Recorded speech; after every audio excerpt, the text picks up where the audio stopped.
DKBS 뉴스.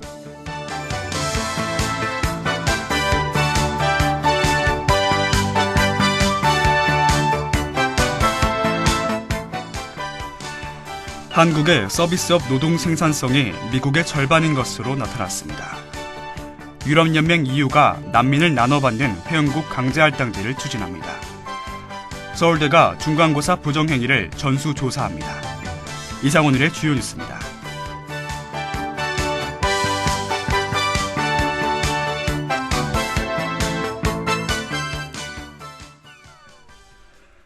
우리나라 서비스업의 노동 생산성이 미국의 절반, 일본의 71% 수준에 불과한 것으로 조사됐습니다. 한국무역협회 국제무역연구원은 우리나라 서비스 산업이 규모와 생산성에서 OECD 주요국 대비 크게 뒤처져 있다고 지적하고 전문 서비스 기업의 육성이 필요하다고 주장했습니다. 또한 그동안 우리나라는 소득 수준 향상에 따라 서비스 산업이 동반 성장하지 못하고 있는 실정이며 유망 고부가 가치 기업의 육성을 통해 서비스 산업을 확충해야 한다고 덧붙였습니다. 저생산성의 주요 원인은 진입장벽이 낮은 저부가가치 서비스 업종으로 취업자가 늘어나고 있기 때문으로 분석했습니다. 실제 도소매업, 숙박 및 음식업점 등 전통 서비스 업종에서 규모에 비해 취업자가 상대적으로 많은 것으로 나타났습니다.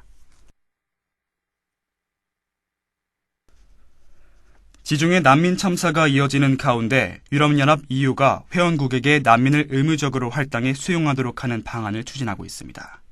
클로드 융커 EU 집행위원장은 오는 13일 28개 회원국에게 이민자를 강제로 할당하는 제도를 제안할 예정입니다. EU는 정책 문서에서 다수의 난민들과 망명 신청자들에 대한 책임을 회원국이 함께 나누기 위한 상시적인 시스템이 필요하다고 말했습니다. 나라별 할당 인원은 국내 총생산 등 경제 수준, 인구 규모, 실업률, 과거 망명 신청자 수에 따라 결정될 예정입니다. EU는 몇몇 회원국은 난민을 정착시키는데 이미 많은 공헌을 했으나 어떤 회원국은 아무것도 하고 있지 않다며 취약한 난민들이 안전하고 합법적으로 유럽에 도달할 수 있는 방법이 있어야 한다고 강조했습니다.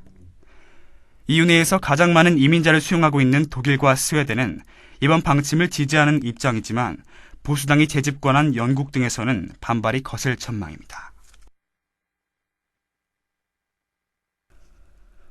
서울대가 집단 부정행위 의혹이 제기된 철학과 교양과목 수강생을 대상으로 전수조사에 나섭니다.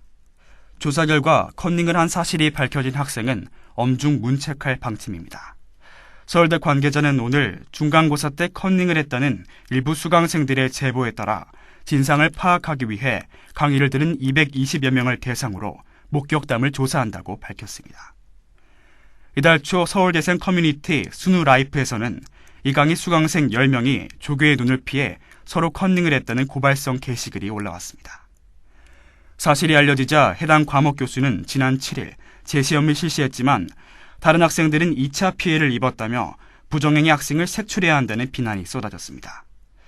논란이 커지자 서울대는 철저한 조사를 토대로 해당 학생들은 엄축 문책하겠다며 입장을 내놓고 수습에 나설 방침입니다. 끝으로 내일 날씨입니다. 내일은 날씨가 흐리고 비가 오겠습니다. 최고 기온은 16도, 최저 기온은 11도, 강수확률은 55%입니다.